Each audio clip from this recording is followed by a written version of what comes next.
Okay, stop, look, and listen, class. It's time for reading workshop. So yesterday, we talked about why it's important to understand our characters in a story. By knowing more about our characters, we can understand our story more clearly.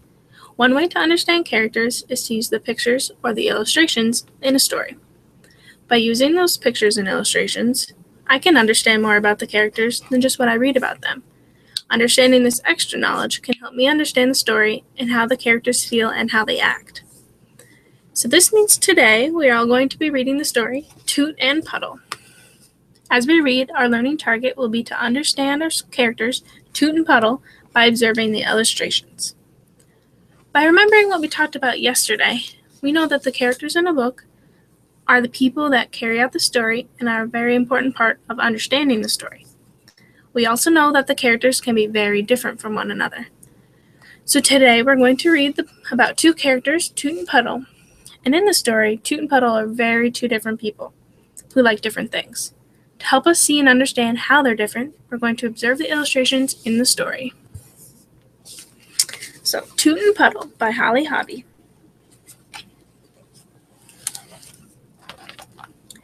Toot and Puddle lived together in Woodcock Pocket.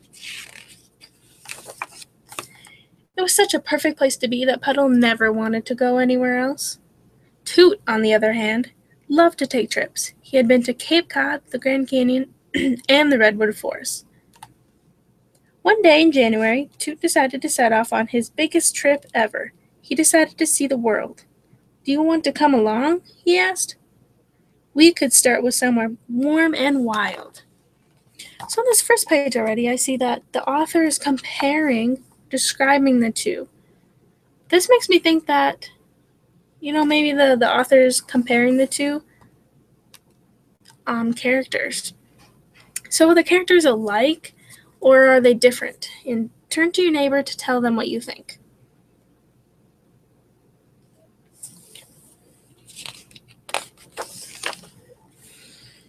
Puddle preferred to stay home. "I love snow," he thought. Okay, well, on this last page, Toot had said he wanted to go somewhere warm and wild. But Puddle said that he loved the snow. So what I'm noticing is that what they like are kind of opposites.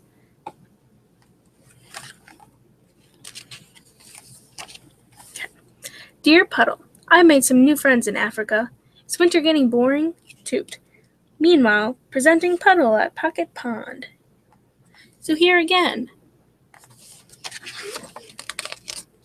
I noticed that Toot and Puddle are very different.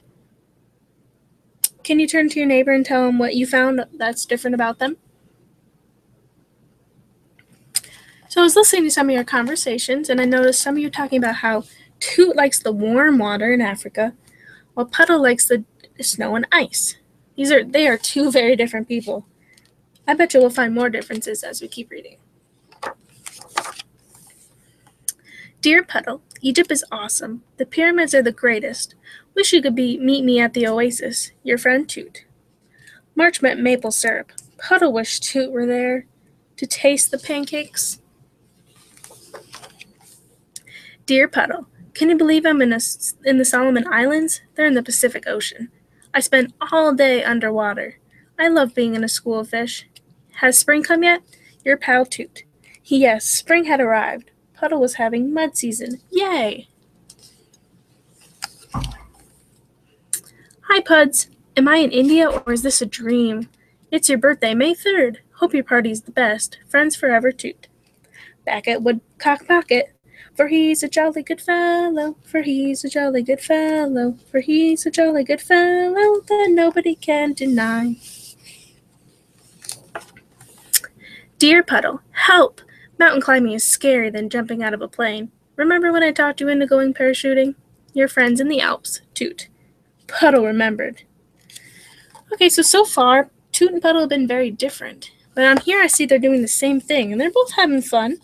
They're both smiling. But I thought they were so different. Now I'm thinking maybe that these two characters could be more alike than we thought. Let's see if we can find any more ways they're alike during our story. "Dear Puddle, you would love Matador Camp. The bull's name is Dandio. Bravo from Spain, Toot. In July, presenting Puddle at Pocket Pond. Every time he jumped in, he cheered, Olay! Dear Puddle, August is cold in Antarctica, but I've made more friends here than anywhere else. Are you going to the beach this year? I miss you. Do you miss me? Friends forever, Toot. Yes, Puddle missed his friend. Dear Pudsey, bonjour from Paris. Art is everywhere. Love is in the air. Au revoir, Toot. I love art, thought Puddle. So here's another way they're kind of the same. They're both enjoying art. I can tell that because Toot and Puddle are both smiling and having fun with the art. So by using those pictures, I was able to understand and get that they both loved art. Did you guys see that? Did you guys do that too? Use the pictures? Dearest Pudzio, Italy's heaven. It's one big treat. Your friend, Tuzio. Meanwhile, it was Halloween in Woodcock Pocket. Puddle decided to be horrifying. One morning in November, Toot woke up and thought, it's time to go home. Yay, Toot's coming. December called for celebration. Here's to all your adventures around the world, said Puddle. Here's to all your adventures right at home, said Toot. And here's to being together again, Toot and Puddle said at the same time. Toot was happy to be back in his own bed, and Puddle was happy too. I wonder if it will snow all night, Puddle said. I hope so, said Toot. Then we'll go sledding, said Puddle, and skiing, said Toot. Good night, Toot. Good night, Puddle. The end. So we found a lot of differences and similarities in our story today, didn't we? So while reading, we focused on using the pictures to find those differences and similarities about the characters. Think about the stories you guys are reading. Who thinks this strategy will work in their own books? Okay, you guys who raised your hands, while you guys are reading, I want you to use this strategy of finding similarities and differences by using the pictures. When you find a similarity or difference between your characters, I want you to turn to your partner and tell them what it is and then how you know it.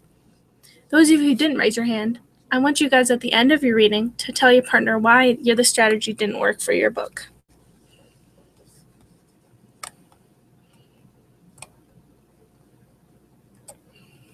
Okay, and at the end after they're done reading, as my conclusion, I would say, as you guys are reading, I saw many of you use today's strategy. Many of you found quite a few differences and similarities in your stories between the characters by using the illustrations. Can two people who did the strategy today explain what you did?